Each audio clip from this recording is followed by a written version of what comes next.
Hey there, synth drones. Today we're going to talk about the funnest thing with synthesizers. I'm Pure Ambient Drone. This is my vlog where I talk about synths. If you haven't already done so, hit the subscribe button, tap that bell so you can keep up with all of my synth adventures. Well, it's snowing outside and we had to make a couple of errands. You know, you think you're going to be able to stay inside and keep cozy underneath the warm blankets, but then you realize that you got to have food and other things like that you thought you had but you don't have, so you have to go out. And the thing about is I was getting ready to play with my synths, just goof off with them, kind of explore them, and the electricity went out not even like an hour ago. I was so excited too. I went in there, turned everything on, and then boom. And it's kind of funny because yesterday's video I clicked a switch and all my synthesizers came on at the same time, and today all of my synthesizers went off at the same time. I'm like, no! I'm so disappointed. So we just took the time while the electricity's out and ran some errands. Might as well. I hear that it's already back on. But the funnest thing with synthesizers, let me cut to the chase here, is just enjoying them, right? Come on. That's the funnest thing, is just to grab a hold of a synth, explore it, play around, learn about it. Heck, who cares about learning all the time? Why can't we just play and goof off and, just make music? Doesn't matter if you make a track or not. Just enjoy what you have. Play around with it, make mistakes. But it's always a learning experience, even when you make mistakes. Even when you're just playing, you're always learning. Anytime you get your hands on something, you're learning something. And that's so cool. And I think that is the best things about synthesizers, is that they're just plain fun. They're fun to explore. They're fun to make noise with. They're fun to make mistakes with. I love musical instruments, and I know you guys do too. That's why you watch my channel.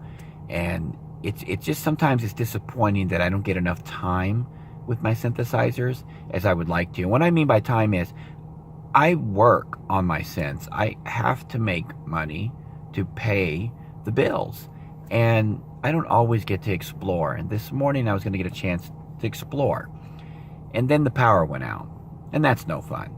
But I used the time to go do something else. But have you ever just sat in your studio and just stared at your equipment, stared at your keyboard, stared at your musical devices there, and just wonder what it would be like if you had all the time in the world to explore every single thing about them? That'd be so cool. Just some of the stuff you could come up with. I wish I had more time to explore my synthesizers, but I just don't. But with that being said, when I do have the time, I try to relax, not think about too much, not try to get too deep into it, and just enjoy the moment. That's the funnest thing about synthesizers, though, is just enjoying them. There are other fun things too, but come on, weren't they made to be enjoyed? And that to me can be a pitfall too, because sometimes I enjoy synthesizers so much that when I'm online and I see an ad, because I know I'm being cookied online, they know what I like, right? And so they show me these ads when I'm on social media showing me synthesizers, and I just gotta click the pictures, right? I gotta click on the pictures, and I'm so tempted because it's like, I love all synthesizers, I want to buy them all, and I have to refrain from doing that. And I've been very good. I'm very content right now. I know I've said this before, so I got to watch what I say now. But right now, I'm very content with what I have.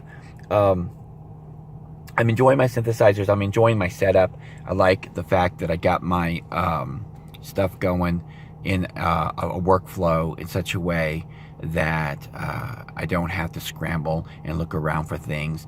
My old setup I thought was great, but it evolved after being set up, and it didn't fit in with my workflow. Now everything is set up to a great workflow, and that it's just so much fun just to play with your synthesizers, just to explore them, to come up with new tunes. And I always keep the record button rolling when I do that. I always let the record button just record, because that's where you come up with your best ideas, is when you're relaxed and you're exploring, and you click something, you switch something, you move something, and you go, wow, that's unique, that's different, that sounds awesome. What did I just do? Hope I got that on audio. And a lot of times I do have it on audio, and I can take that snippet and incorporate it somewhere as a sample into my music, which I don't do a whole lot of sampling. I really don't, okay? I don't know why that is. I think I just like the more organic feel of playing my synthesizers rather than sampling them. And I know that there's a whole world of sampling out there, and I have a sampler, so, or 2 or 3. I just don't really utilize them for those purposes. But anyway, I just wanted to share a little vlog with you today. It's snowing outside. It looks like rain when it hits the windshields and the ground, because it's just not sticking. I don't think it's very cold outside. Try to roll down the window here a little bit. I don't know if you guys can see the snowflakes hitting and everything, but it's coming down pretty good. Just not sticking or anything. What's it doing on your side of the world? Leave a comment. Tell me what's going on in your life. Like to hear from you guys. And if you haven't already done so, hit the subscribe button so you can keep up with all of my vlogs. Love all you guys. Until next time, keep calm and synth on.